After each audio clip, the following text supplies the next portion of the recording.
Hello everyone, in this video let's discuss about ripple carry adders. If you are new to our channel, please subscribe for more engineering related topics. So these ripple carry adders can also be called as parallel adders because in these ripple carry adders there will be a full adders kept in series. So full adders kept in series, how can you call it as a parallel adder?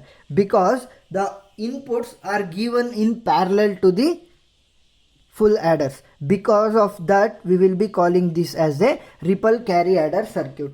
So in this full adder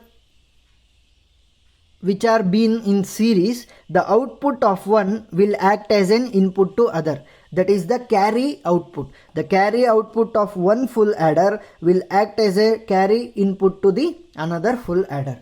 So these ripple carry adders or the parallel adders can also be used for adding the two binary bits. Can also be used for adding the two binary bits. In half adders we can use the in half adders we can add 2 bits and in full adders we can add the 3 bits. So series of 3 bits. Series of 3 bits addition which will be called as the full adders in series. That is the parallel adders. So now let's consider 4 full adders to depict the ripple carry adder.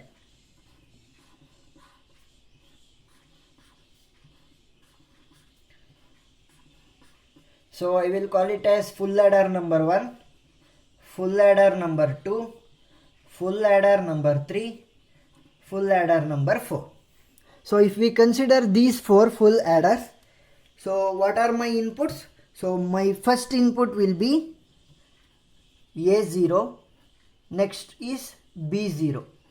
A0, B0. You can start with A1, B1 also. I am starting with A0, B0. If I start with A0, B0, what will be my third input?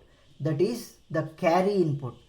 So at the starting of the process, there is no addition took place. So the carry input at the starting will be equal to 0. The carry value will be equal to 0. So another output, what will be my outputs? My output will be S0, that is sum, and another will be carry.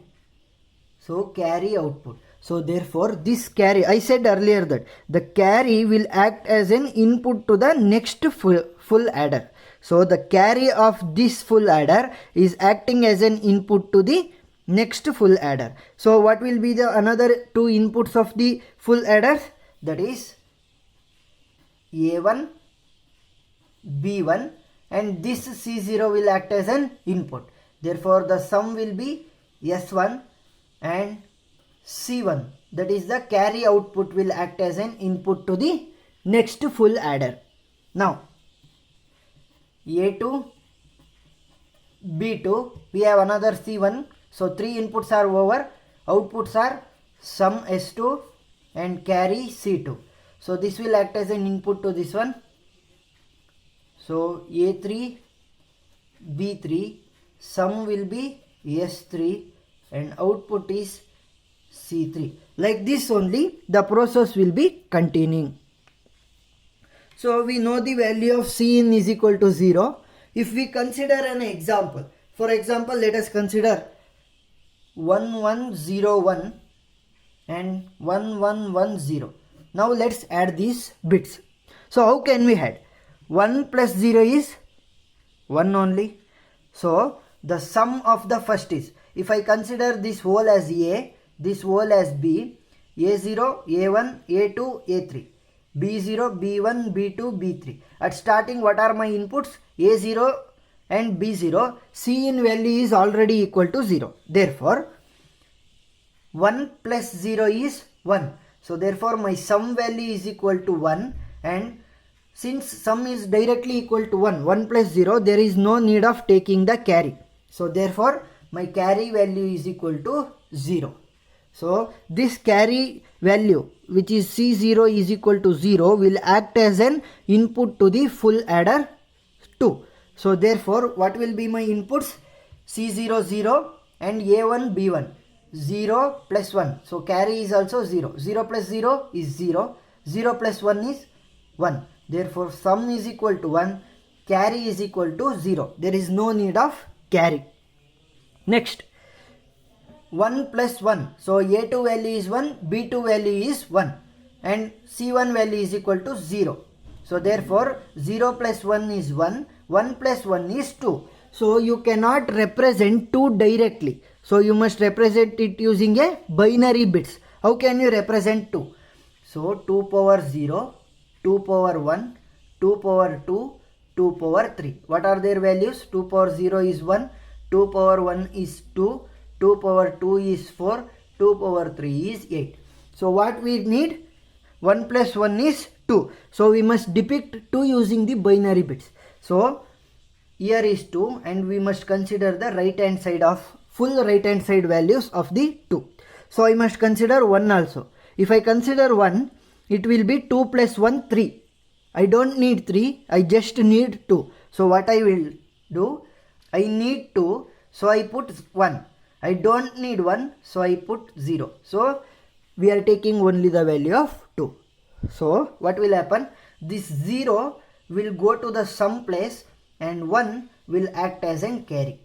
So S2 value is 0, sum is 0 and carry equal to 1. Now carry is 1. 1 input is C2, that's value is 1. A3 and B3. A3 value is 1, B3 value is 1. Therefore 1 plus 1 is 2, 2 plus 1 is 3. So how to represent 3 using the binary numbers? So here 2 plus 1 will be 3. Last I considered only 2 values, so I put 1 and I didn't wanted the 1 value, so I put 0. Now I want 1 value also. Therefore 2 plus 1 is 3, no? So therefore 1 and 1. This will act as in sum and this will act as an carry. Therefore sum is equal to 1 and carry value is equal to 1. Like this only, the carry output of one full adder will act as an carry input to the another full adder. Therefore this process will keep on continuing. But what is the drawback means? Up to the point where the sum will be calculated, you cannot give the carry output to the another full adder. Therefore it takes more time to calculate the sum to give the carry as an output. So to overcome the drawback of the ripple carry adder or the parallel adders, we will be using the carry look ahead adders. So the video link of the carry look ahead adder is given in the description. You can check out.